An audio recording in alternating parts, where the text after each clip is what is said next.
Assalamualaikum warahmatullahi wabarakatuh. Halo teman-teman, balik lagi di channel Kisah Warganet.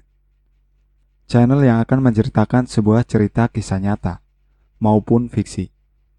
Dan di video kali ini, saya akan menceritakan sebuah cerita yang saya dapatkan dari akun Twitternya @penulismalam94. Cerita ini berjudul Amis Daging. Tak usah lama-lama, kita ke ceritanya. Halo kalian semua, apa kabar? Semoga sehat-sehat aja ya. Di tweet kali ini gantian cerita dari salah satu sahabat Mimin Marcel yang juga pernah dibawain cerita sebelumnya, yaitu santet kiriman tetangga. Nah, teman Mimin, Risno, akan kembali menceritakan kisah waktu ia masih bayi merah. Cuma kali ini cerita akan Mimin bawakan dari sudut pandang Ratih, kakak perempuan Risno, sekaligus saksi dari peristiwa menyeramkan saat Risno bayi dahulu. Nah, gimana kelanjutannya? Langsung simak ke cerita. Kala itu 22 Agustus 1994, tepat pukul 1 dini hari. Ada desiran angin kuat di sekeliling rumah. Angin itu semakin kuat berembus, diiringi derap suara langkah kaki yang seperti berjalan-jalan di atas atap rumahku. Aku yang saat itu sedang menunggui ibuku menjelang kelahiran Risno di kamar bersama dengan dukun bayi, berharap-harap cemas. Begitu pula dengan bapak yang berjalan-jalan keluar masuk kamar karena rasa khawatirnya menanti buah hati yang kedua akan segera lahir. Di antara rasa cemas, khawatir, dan lelah karena menunggu proses kontraksi dari jam 6 sore sampai menjelang dini hari, kami pun tak henti-hentinya mengumandangkan doa di bibir kami agar dijauhkan dari segala sesuatu yang tidak diinginkan. Setengah jam kemudian, tubuh ibu mulai mengejang dan ia mengerang sekuat tenaga, dibantu oleh komando aba-aba dari si dukun bayi. Perlahan-lahan adikku Risno mulai terlihat kepalanya dan akhirnya berhasil terlahir dengan selamat. Seketika tangis haru pecah dari kami semua. Alhamdulillah bu, anaknya laki-laki sehat, ucap si dukun bayi sembari memberikan Risno bayi ke dalam pelukan ibu. Bapak kemudian memintaku untuk mengganti air di dalam ember yang sudah tercampur oleh darah persalinan ibu. Sebenarnya ada rasa takut di dalam hatiku karena untuk mengganti air tersebut, otomatis aku harus menimba dahulu air di sumur belakang yang agak lumayan gelap. Aku dengan sangat tergesa-gesa menuju sumur dan langsung menumpahkan air yang tercampur darah persalinan ibu di sekitar pekarangan belakang rumah. Namun, tak lama kemudian, aku mendengar suara derap langkah kaki yang aku dengar dari atap rumah. Kini jelas terdengar, seperti ada di dekatku. Aku memang agak sedikit bergidik ketakutan, namun aku masih mencoba menghibur diriku sendiri. Jika itu mungkin hanya seekor kucing yang kebetulan lewat. Pandanganku kembali terfokus ke arah sumur setelah selesai kutumpahkan air kotoran tersebut. Kemudian aku dibuat sangat amat terperanjat. Di depanku kini ada sosok kuntilanak yang rambutnya panjang menjuntai sampai menutupi kaki. Mulut kuntilanak itu mengecap-ngecap, mengeluarkan air liur yang menetes seperti sedang menyicipi sesuatu. Manis, sungguh nikmat sekali. Kuntilanak itu kemudian bersuara dan seketika menunjukkan wujudnya yang ternyata tidak memiliki wajah. Hanya mulutnya yang panjang menyeringai serta lidah yang menjulur. Aku yang amat ketakutan langsung berlari masuk ke dalam rumah sambil membawa ember kosong dan segera mengunci pintu. Dengan nafas yang masih tersengal-sengal, Bapak menghampiri kemudian bertanya, "Nak, kok embernya kosong?"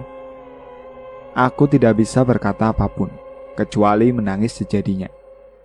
Melihat aku yang sedang menangis, Bapak langsung memelukku sangat erat sekali. Bahkan seperti aku hampir tidak bisa bernafas. "Pak, udah Pak, tolong dilepasin pelukannya," jawabku pelan. Namun, anehnya suara Bapak seperti menggeram. Dan ketika aku melepaskan pelukan Bapak secara paksa, ternyata yang aku peluk adalah sosok genderuwo hitam, berbulu, dengan taring yang menyeramkan. Dengan sisa tenaga yang aku miliki, aku menjerit-jerit sekencang-kencangnya. "Bapak, tolong Pak." Kemudian Bapak yang asli langsung berlari menghampiriku, yang ternyata aku bukan berada di dalam rumah, melainkan sedang terduduk lemas di bawah pohon mangga belakang rumah. Bapak langsung membopongku masuk rumah dan langsung memberikan aku segelas air. Bapak kemudian keluar lagi, menimba air di sumur untuk membersihkan sedikit darah ibu yang masih tercacar di tempat tidur. Setelah Bapak kembali ke dalam rumah, wajahnya pucat dan tubuhnya gemetar berkeringat dingin. "Astagfirullah," ucapnya berkali-kali lirih. "Neng, barusan Bapak lihat ada kuntilanak lagi duduk sambil kedua kakinya berayun-ayun di atas atap." Aku langsung memeluk Bapak erat. Aku merasa amat ketakutan karena hawa dingin mulai menyeruak di rumah kami. Tak lama kemudian, ada ketukan dari pintu depan rumah, sangat keras. Sang dukun bayi yang mungkin sedari tadi mendengar kegaduhan dari dalam kamar ibu, kemudian keluar dan berkata, "Jangan dibuka pintu itu adalah demit yang sedang mengincar amis daging darah persalinan." Si dukun bayi kemudian menanyakan Bapak untuk memberinya garam yang ia taburi di setiap sudut dalam rumah. Selang beberapa menit kemudian, ada suara cakaran hewan di pintu belakang rumah. Suara cakaran itu semakin kencang dan membuat ibu semakin khawatir. Ketika Bapak dan aku mengintip melalui celah jendela dapur, ternyata yang sedang mencakar bukanlah seekor kucing ataupun hewan buas, melainkan sosok kuntilanak yang sedang mencakar pintu. Kuntilanak itu sepertinya sadar jika kami sedang mengintip lewat celah jendela dapur. Segera ia menolehkan wajahnya yang rata, hanya mulutnya yang panjang menyeringai ke arah kami berdua dan tertawa-tawa melengking.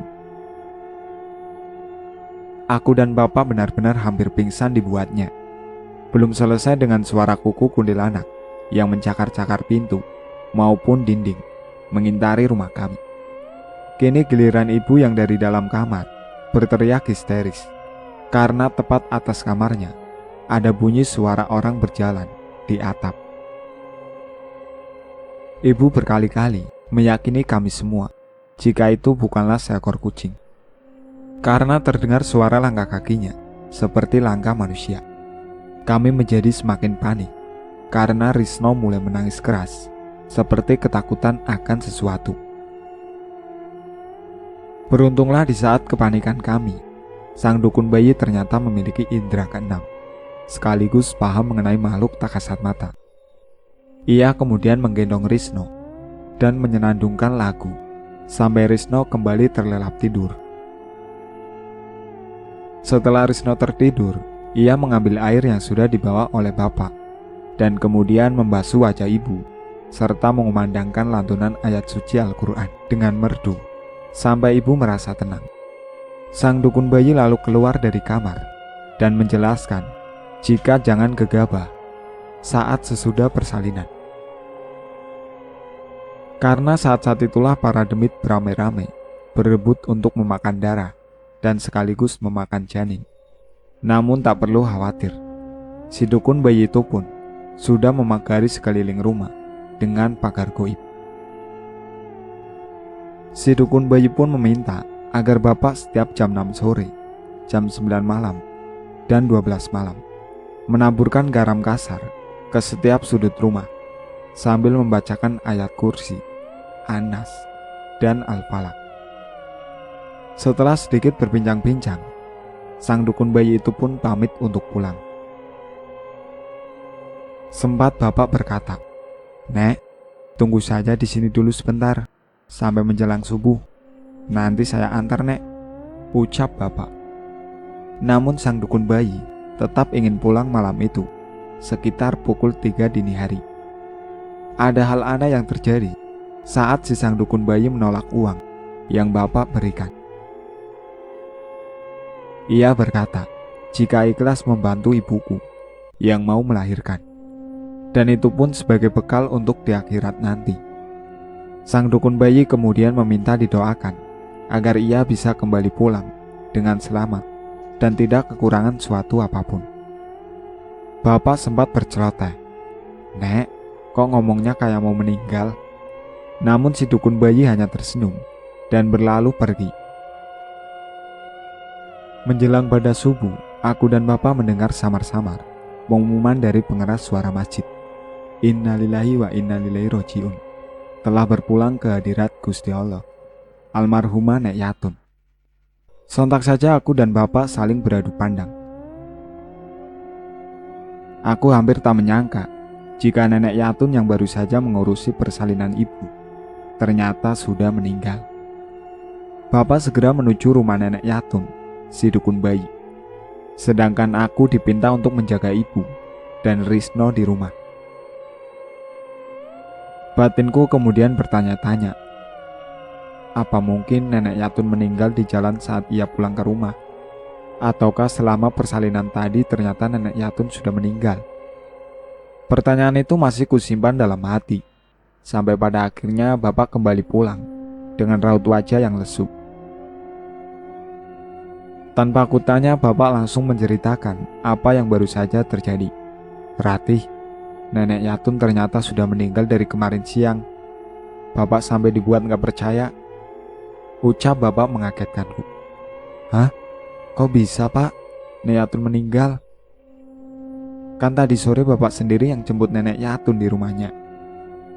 Jawabku seolah tak percaya.